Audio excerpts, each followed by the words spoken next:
You know she tried to seduce her boss, right? I was still chewing my salad when Aunt Jan's voice cut through the laughter and hum of conversation like a blade. There was a second of stunned silence at the table before the whispers began.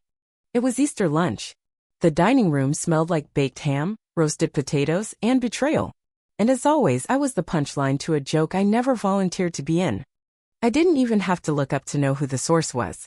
My mom sat at the head of the table like she was queen of the suburbs, dabbing her mouth with a napkin as if she hadn't just casually nuked my reputation in front of my extended family. That's not true, I said, barely above a whisper. Oh, sweetie, she smiled at me. The kind of smile that looks gentle but hides poison behind every syllable. It's okay. We all make mistakes. I stared at her stunned. That's how it always went. She'd say something vague enough to deny if I pushed back, but just specific enough to plant the seed of doubt. The damage was subtle, like water leaking into drywall slow. Invisible at first, until everything collapsed. Growing up, I never noticed it. Or maybe I just told myself I was being dramatic. But at some point I realized every family event came with a price. Christmas? She'd say I maxed out my credit cards and begged her for rent money. I didn't. 4th of July? She accidentally mentioned how I once came home drunk in high school and threw up on the porch. That was my cousin Emily. And we were 16. I'm 28 now. I have a decent job in marketing, a small but cozy apartment, and a dog named Tuna who loves me more than any human ever has. But in my mom's version of events, I'm an emotionally unstable, irresponsible embarrassment who can't hold down a man or a job. And somehow everyone just eats it up. Well, not this time. Because this time I had receipts. Literal receipts. Screenshots. Voice memos. The entire group chat. And I was done playing the polite daughter.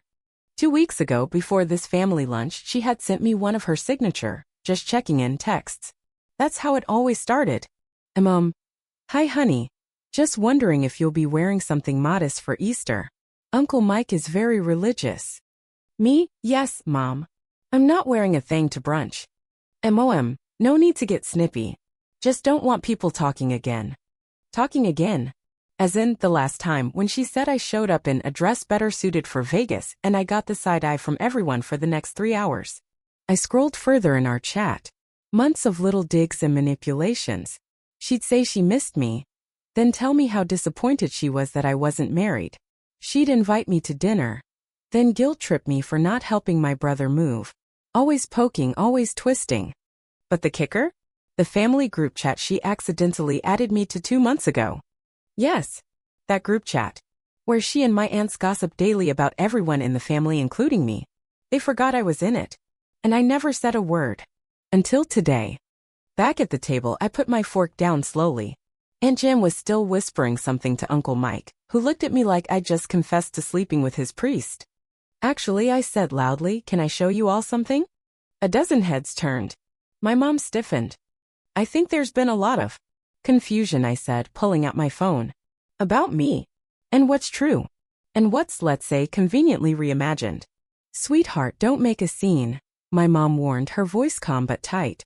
No scene, I said. Just facts. I opened the group chat thread. Scrolled to the top. Then turned on AirPlay and connected to the family TV in the living room. Oh my God, someone muttered. Message after message began appearing on the screen like confetti laced with cyanide. Samantha's bringing another loser boyfriend to Easter, I bet. Let's hope this one can spell his own name. Aunt Jan.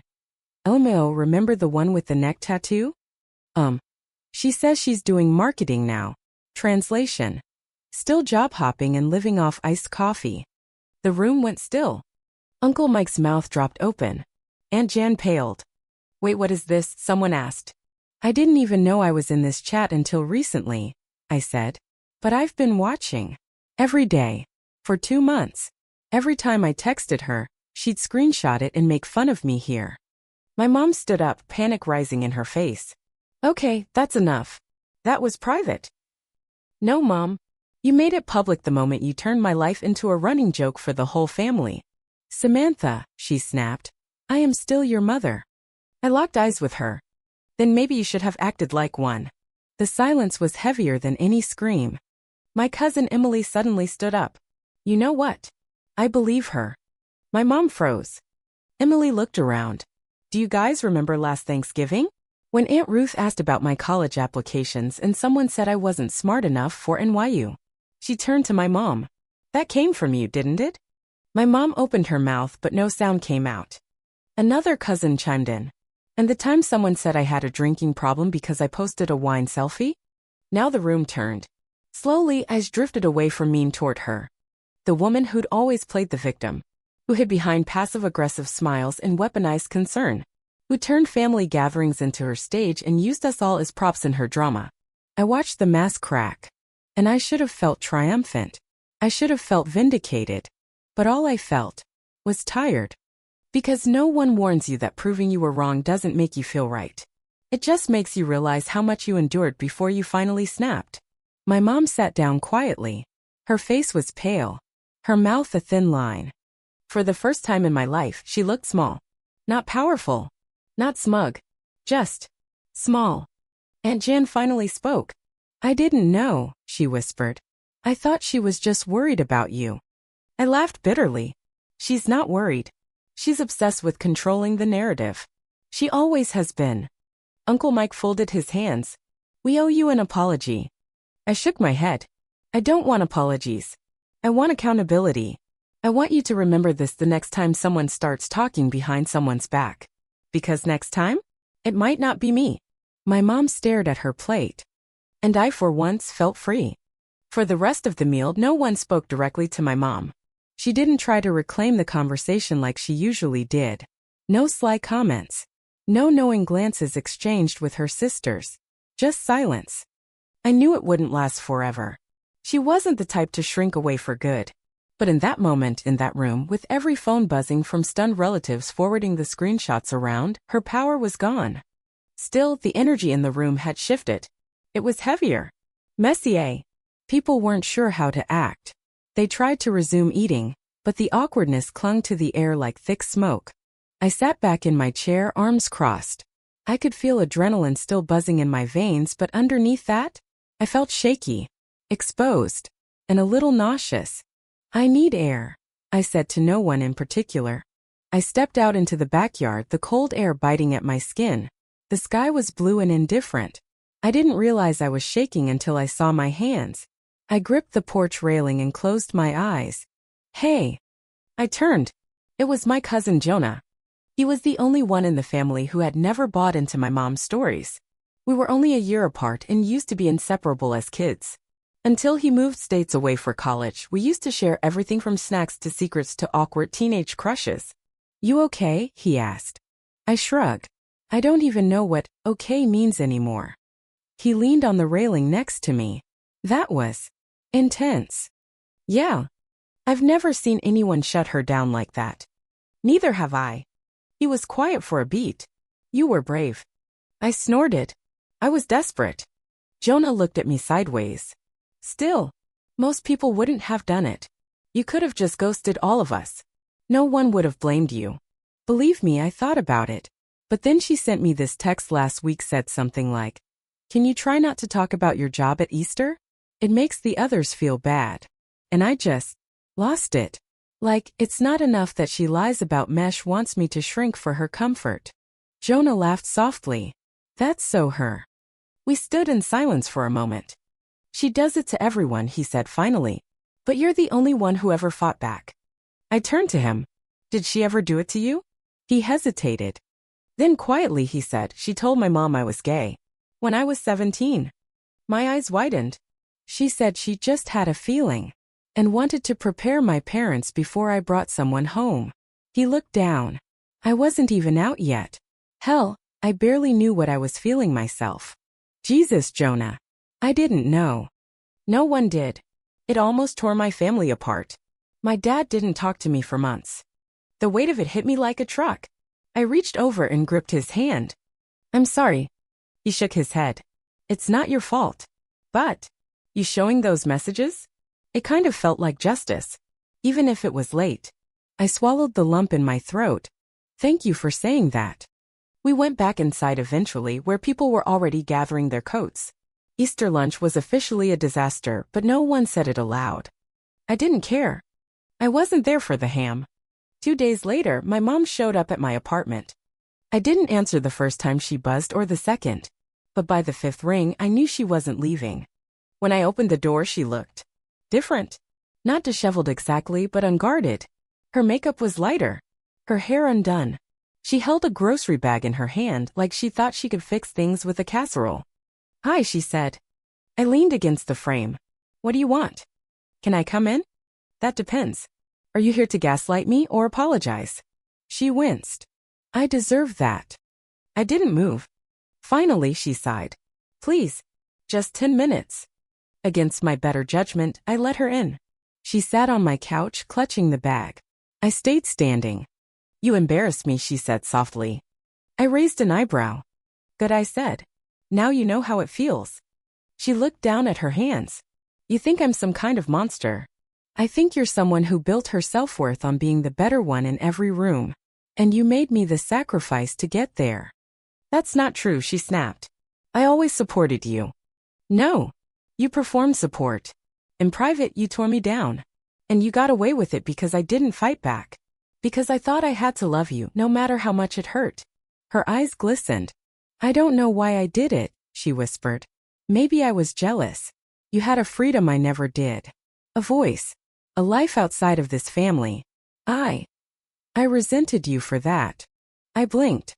It was the first time she'd ever said anything that resembled accountability. "And the group chat?" She looked ashamed. "I thought it was just venting.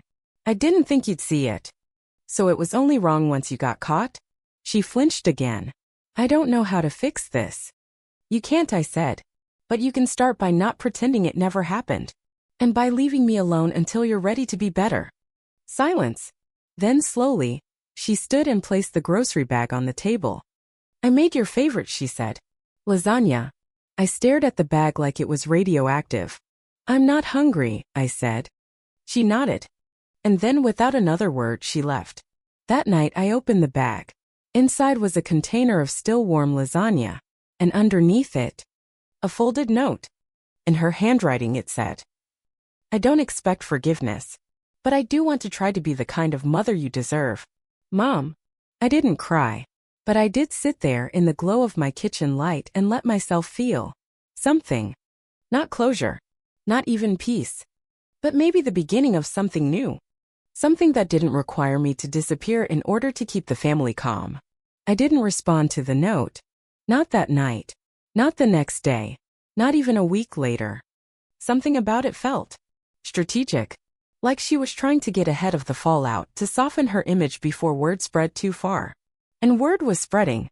The screenshots had made the rounds in our extended family like wildfire.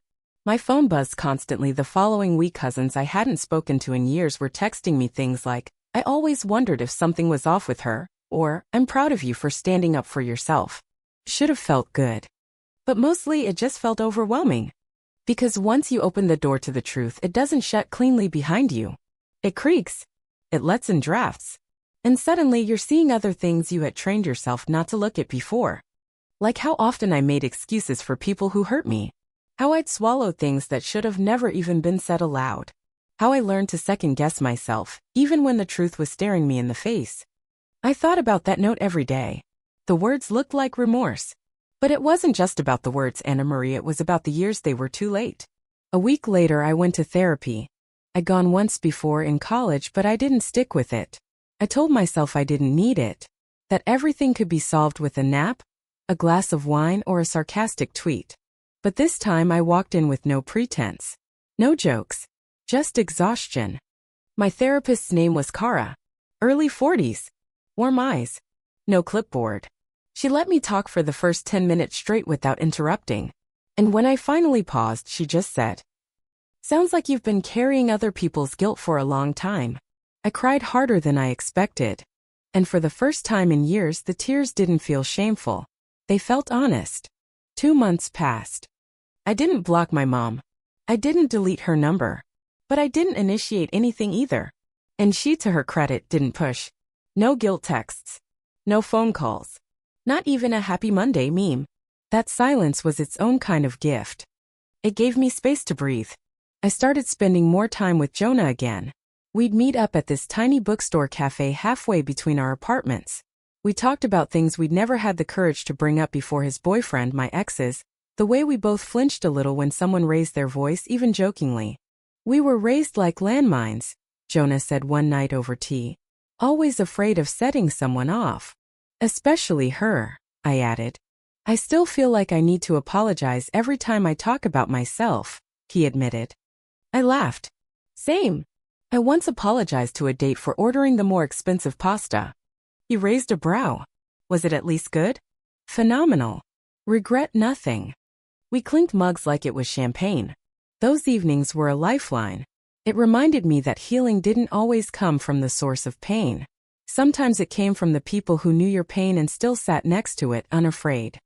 It wasn't until mid-June that I saw her again. Uncle Mike was retiring and there was a small backyard party. Just close family. I almost didn't go. But Jonah was going. And Emily.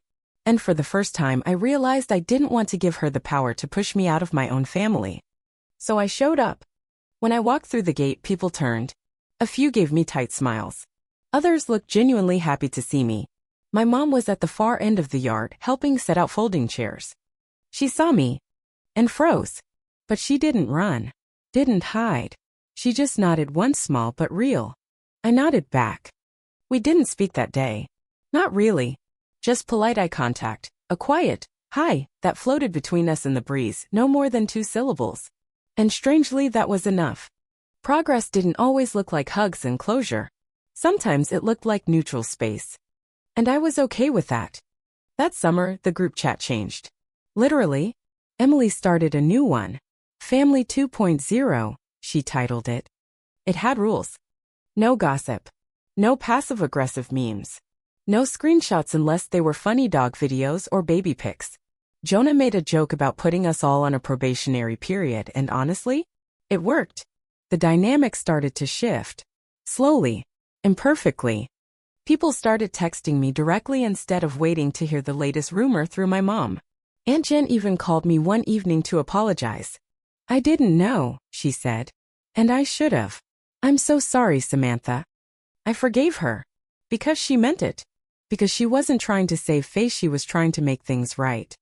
And because some people were just bystanders, too scared to ask questions. Not villains.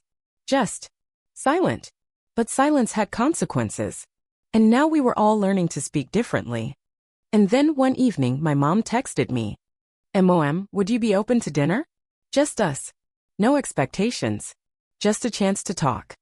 I stared at the screen for a long time. I had told Kara in therapy that I didn't want to forgive her. Not yet. Maybe not ever. I didn't know her that. But I wanted her to know that I wasn't afraid of her anymore. That I could sit across from her without shrinking. So I said yes. We met at a small restaurant near my apartment. A neutral spot. Public. Safe. She was already there when I arrived, sitting at a corner table, her hands folded tightly. She stood when she saw me. That surprised me. The old her would have waited for me to come to her. We ordered. Light talk.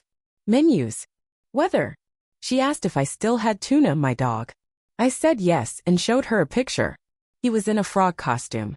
She actually laughed. And then she put her fork down and said, "I don't expect you to trust me." I looked at her. "But I'm trying," she said. And I know I should have done that years ago. But I didn't know how broken I was making things until you held the mirror up. I didn't say anything. "Everything in our family is about appearances," she continued. "I learned that from my mom. You smile through shame. You gossip instead of grief. You control what you can so no one sees what's really going on." She looked up, eyes glassy. "You broke that cycle. And it made me furious. But it also made me jealous. You were brave in a way I never knew how to be." I swallowed hard. "I don't know how to be different yet," she admitted. "But I want to learn. If you'll let me." And for once I believed her. Not because she said the right things, but because she didn't try to hide the wrong ones anymore. I nodded slowly. "I'm not ready to pretend nothing happened," I said. "I'm not ready to call you Mom, like before." "That's okay," she said. "But I am ready to talk." Her shoulders relaxed. So am I. That night walking home, I thought about how messy healing was. People loved a good redemption arc. They loved the idea that a heart could snap into place like a puzzle piece if you just said the right apology. But real healing? It was slower. Uglier. It meant hearing hard truths. Sitting in discomfort. Setting boundaries you wanted to soften but knew you couldn't. Not yet. I didn't know if my mom and I would ever be close. But I knew I didn't feel powerless anymore. And that was enough.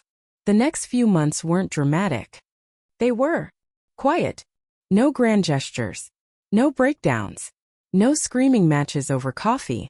Just cautious text messages exchanged now and then. Occasional dinners that felt more like meetings than reunions. But still they happened. There was this one night in October.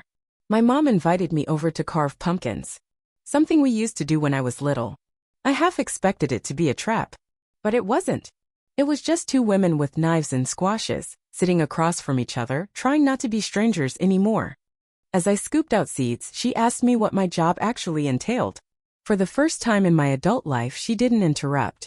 Didn't make a joke. Didn't compare me to someone else's daughter. She just listened. I didn't cry until I got home. Not because she was suddenly perfect, but because I realized something heartbreaking. This basic decency was new. That's how low the bar had been set for love in our relationship. In December, I went back to therapy after missing a few sessions. I told Kara everything. About the pumpkin night. The listening. The absence of digs. She smiled gently and said, "Do you feel safe with her yet?" I paused. "No. But I feel like she's trying not to harm me." "That's something," Kara said. "Not everything. But something." Christmas came. We hosted it at Aunt Jan's house like always. But this time, there was no whispering behind cupped hands. No barbed comments from the head of the table. My mom helped set the table in silence. She gave me space. She didn't try to perform motherhood. Halfway through dinner, Aunt Jan raised her glass and said, "To Sam, for teaching us the power of boundaries and the strength to speak truth." The entire room looked at me. I almost choked on my wine. But I raised my glass, heart thudding. And when I looked at my mom, I didn't see resentment. I saw pride. Not the kind that comes from control or manipulation, but the kind that comes from witnessing someone survive you and still choose to show up. Later that night, while everyone else was cleaning up, my mom and I stood in the kitchen drying dishes. "I didn't think you'd ever forgive me," she said quietly. I didn't answer right away. I didn't either. She swallowed. "But, have you?" I looked at her. Really looked. She was still who she was. A woman raised to believe that affection should be earned, not given.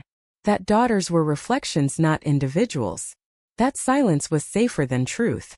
But she was trying. And I'd spent too long waiting for the version of her who never hurt me, and maybe the healing came from accepting the version who finally saw that she had. So I said, "I don't know if I've forgiven everything, but I've forgiven enough to sit in the same room with you and not want to run away." Her lip trembled. "That's more than I deserve." "Maybe," I said. "But it's what I have to give." In January, she came to one of my therapy sessions. It was awkward as hell. She cried. I didn't. She admitted things I never thought I'd hear from her mouth. Like how she used to feel competitive with me. How she projected her own self-doubt onto my confidence. How she would mock me to others to make herself feel in control because she never felt in control of her own life. And for the first time, I said things out loud that I had only ever whispered in my own head. Like how I used to dread seeing her name on my phone. How I sometimes fantasized about cutting off all contact permanently. How I learned to apologize for my existence because love always seemed to come with conditions. When we left, neither of us said much. But she texted me later that night. "Thank you for letting me hear the parts of you I tried to silence. I will carry them with me and protect them now." And slowly, painfully, a new relationship started to grow. Not a rewrite of the old one, but something new. Less performance. More honesty. Less manipulation. More "I don't know but I want to understand." She still makes mistakes. Says weird things sometimes. Slips into old patterns. But now I call them out and she doesn't retaliate. That's how I know this is different. And what about me? I'm still in therapy. I take walks with Tuna every morning. I'm dating again slowly, carefully, with a radar for red flags that's finally working. I'm learning how to take up space without apologizing. How to say no without guilt. How to exist without needing someone else to validate that existence. And every now and then I scroll back to those old screenshots. Not to dwell, but to remind myself how far I've come. Because it wasn't just about exposing my mom. It was about reclaiming my story, my voice, my worth. And if that meant becoming the family's troublemaker, then so be it. Better that than being the family's scapegoat. So ATA for showing the group chat at Easter lunch? Honestly? No. I was just tired of being quiet in rooms that were built to silence me. And if telling the truth makes people uncomfortable, maybe it's because the truth should.